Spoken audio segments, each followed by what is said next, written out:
Welcome to stock watch. Stock watch या आपले YouTube चॅनलवरती आपल्या सर्वांचे स्वागत आहे. या व्हिडिओमध्ये आपण पाहणार आहोत की आज जो मार्केटने बाउन्स बॅक दिलेला आहे तो खरंच आहे का आणि झालं का, बुल्सची वापसी झाली का का यामध्ये आणखी काही गरज आहे त्याविषयी पण माहिती घेणार आहोत. आणि यासोबतच आणखी काही रिअल टाइम डेटा जो उद्या येणार आहे त्याविषयी पण माहिती घेणार आहोत. तर भरपूर दिवसानंतर आज मार्केटमध्ये 100 पॉइंटने वाढ झाली आहे. तसं पाहिलं तर मागील कित्येक दिवसापासून मार्केट हा लोअर लो काटतच जात होता आणि भरपूर दिवसानंतर आज मार्केट ग्रीन मध्ये दिसत आहे. अ, तर आज हे ग्रीन मध्ये का होतं, तर त्याचे मेजरली दोन कारण आहेत. पहिलं म्हणजे की काल US मार्केटमध्ये जवळपास 1% तेजी होती, म्हणजे जवळपास 358 पॉईंट्स 0.86%.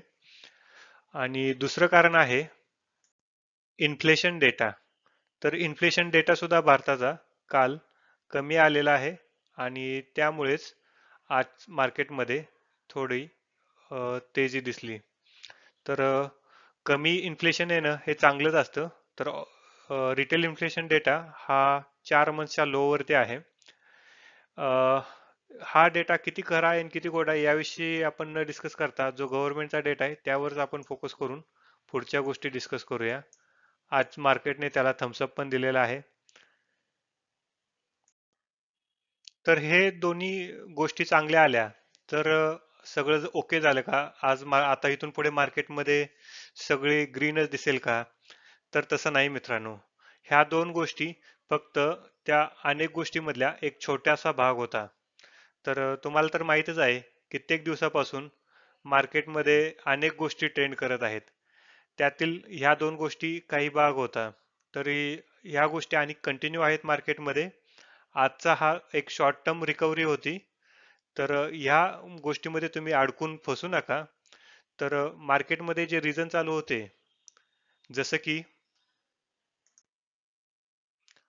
इन्फ्लेशन, अनसर्टनिटी आणि बाकीच्या गोष्टी, युएसच्या US डॉलरच्या तुलनेत आपला रुपीज आणखी वीक होतच आहे. क्रूड ऑइल $78 पेक्षा जास्त महाग झालेला आहे. GDP कमी आहे, तो आहेच, आणखी तो काय इन्क्रीज झालेला नाहीये तेवढा. आणि मार्केटमध्ये ज्या अनसर्टनिटी चालू होत्या, जसं की अमेरिकन बाजारमधून जो प्रेशर चालू आहे, तिथे आज जे आजचे जे प्रेसिडेंट आहेत ते ते आणखी काही ऍक्शन घेणार आहेत त्याविषयी. त्यानंतर जे नवीन प्रेसिडेंट येणार आहेत त्यांची जे काही धोरणं असतील त्यानुसार मार्केटचा पुढची वाटचाल ठरेल. तर ते त्यांनी काही नवीन काही धोरणं अवलंबून मार्केटला धोक्यात घालू नये एवढीच अपेक्षा आहे.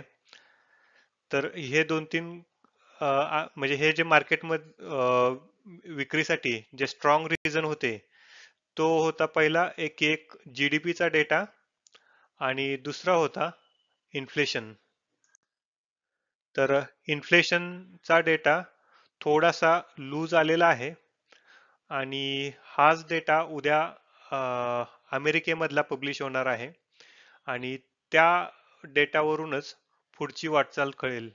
आणि तुम्हाला तर माहितच आहे की इन्फ्लेशनच्या डेटावरून फेडरल रिझर्व्ह बँक म्हणजेच अमेरिकेची जी रिझर्व्ह बँक आहे ते काय निर्णय घेत आहेत की ते रेट कट करतायत का नाही करतायत, त्यामुळे मार्केटमध्ये लिक्विडिटी येईल का नाही याविषयी कळेल. आणि जर तशी न्यूज असेल की इन्फ्लेशन डेटा कसा येईल त्यानुसार जो अमेरिकेचा बाजार प्रतिसाद देईल त्या गोष्टीला, तसाच आपला सुद्धा बाजार देईल. तर आपण उद्याच्या इन्फ्लेशनच्या डेटाची वाट पाहूया आणि त्यानुसार पुढची ऍक्शन घेऊया, एवढं सांगायचं आहे. आजचा डेटा हा टेम्पररी आहे. आजची जी रॅली होती ना ही शॉर्ट टर्म रिकव्हरी आहे.